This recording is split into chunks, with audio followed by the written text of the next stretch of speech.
Hey, so I wanted to do a video kind of on prepping and general, I would say next level prepping, or maybe a more specialized type of thinking on the topic. I think at this point most people have a pretty stocked pantry, and the idea of the potential of going without isn't lost on the average person, even someone who maybe hasn't been without in the past. Now, no sad songs here. Let me tell you, but I don't have um cancer. I am going to give a little bit of advice based on a very. I don't want to undersell it. I don't want to oversell it. I don't want to get in trouble or sued or arrested or beaten up, whatever. Um, so I want it to be very clear. The position from which I'm coming from is not an expert. I have no studies. I have nothing but image in my mind and intuition of how things work and why things work and how to potentially, I don't want to say, I don't fight it. So that's my perspective, and what I'm talking about specifically is prepping, um, with someone that you care about that has cancer, in mind. So the idea of being without therapy, being without access to a doctor, being without drugs, or maybe even hope. So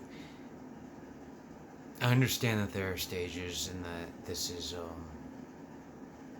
not some, like if you're far along in the process, there's nothing anybody's gonna tell you that you don't know. You know everything. It's something that's been on your mind for years, and or however long you've had it, and that's fine. It's just a question of maybe something you didn't know, maybe a different perspective. Maybe I do legitimately have a point of view worth considering, and maybe I just have a lower cost option. Seriously. Um, so basically, if I were caring for somebody who was in any stage of cancer, to be honest with you, that had not really conceded to living out their days with as little medication as possible. Um, People who are still fighting to recover and to go into remission.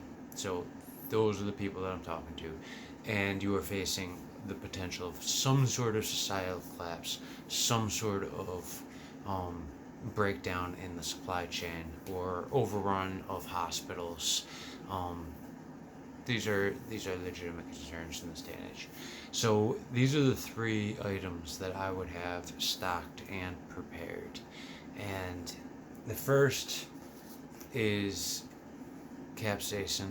I'm not selling any products. This isn't a brand. This is fire in a bottle. Okay? And I'm gonna just, when I first, my first experience with cancer, um, really as a young kid, my uncle, my one of my favorite uncles, actually, two favorite uncles, and um, my uncle Bert had a brain tumor, and when I was a young child, and I remember him talking on the phone with my father, and um, basically he had done a bunch of research, and it had, a clinic. He lived in a different country, and my father was steering him away from a Tijuana clinic that was offering some sort of oxygen therapy for his brain tumor. And as a young kid, my father is a doctor, and this was, he wasn't an oncologist, but he was an MD, and I remember it clearly, and my uncle did end up passing a few months later. Now, as an adult, I had a friend who had a cancer, and during this process, I did some research, and you know, honestly, there is a connection between oxygen and metabolism, and metabolism and cancer, and it's really easy to make that connection, and you see that as a vehicle. So why does that relate to capsaicin? So, what is pain? And I mean that in a very mechanical way. Mechanically speaking, pain is sending an electrical signal from the source to the brain, right? So that electrical signal requires an electrical signal, and you want to get that electricity flowing inside the cancer, and this is why oxygen and metabolism are related, and it also sends a signal which is an inflammatory signal, which will trigger an immune response to varying degrees, and obviously to some degree of diminishing returns. But I said several things, so this is going to be the first. And this is a topical treatment. Obviously, most cancers are not skin cancer. This is topical in the general region. Okay, so I'm assuming, with the exception of a very deep brain tumor or something like that, this is pretty much universal. Just get it within, a stone's throw, as close as you can get topically. Okay, and it's gonna hurt. It's gonna hurt a lot. It's fire in a bottle. It's like rubbing mace on your skin. It hurts. That's one. Number two. Again, not medical advice. Don't do anything I say. You're crazy if you do. I already told you they took my kids because I'm crazy. So listen to me. But I might be right. So number two.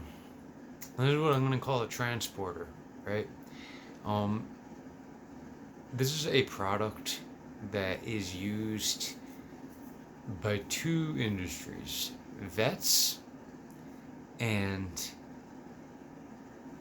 the processing of pulp and paper products.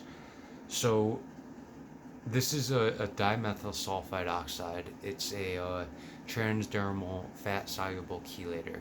Basically, it's a sulfur that moves easily through your skin, picks stuff up, and lets go of it relatively easily. Now, again, it's topical. I would say you would apply it after. You would apply the capsaicin, which is gonna make it burn so much more, so much more, and so much deeper. It's gonna burn so deep, and yeah, that's gonna get inside the tumor and hopefully trigger some sort of A, electrical impulse, which we want, B, inflammatory immune response, which we want short term. We don't want long term chronic, but short term. Number three, this, if you want deep, deep pain, this will put you out. This will hurt you. This will really, really, really, really, really, really, really, really, really, really hurt you. I'm not selling a product. I don't care what brand you buy. I don't know if the same brand you buy is going to have the same effect that it had on my friend.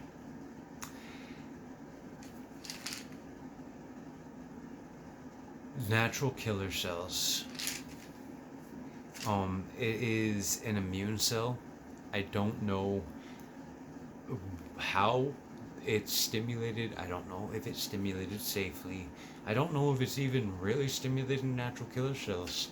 All I know is that it seemed extremely efficacious in its ability to act upon cancer. Okay, And number three, or number four, and this isn't a prepping item so much as just a general therapy and good sound advice. You are going to be in basically two states when you are fighting cancer. When you are in a feeding state, when you need to eat because you're a human being and human beings need blood sugar, and that's part of life. You're going to want to keep the area where the cancer is located colder, as to not stimulate blood flow, sugary blood flow to that area, if possible. Again, I understand you cannot put a giant block of ice in the center of your brain, and it breaks my heart thinking of my uncle. But some people have the ability to cool the general region in which the cancer is residing. And if that's possible, I would suggest when your blood sugar is elevated to cool that region. Conversely, when you apply a topical treatment that is inducing an immune response, I would suggest applying red light to the region, because that's going to increase the blood flow to the region. If that blood is carrying increased immune cells, this potentially could improve the benefits of the therapy. So I'm not saying that this is going to replace chemotherapy. I'm not saying it's going to work at all. I'm saying it makes sense in my head, and it kind of correlates to some stuff I've seen my friend go through.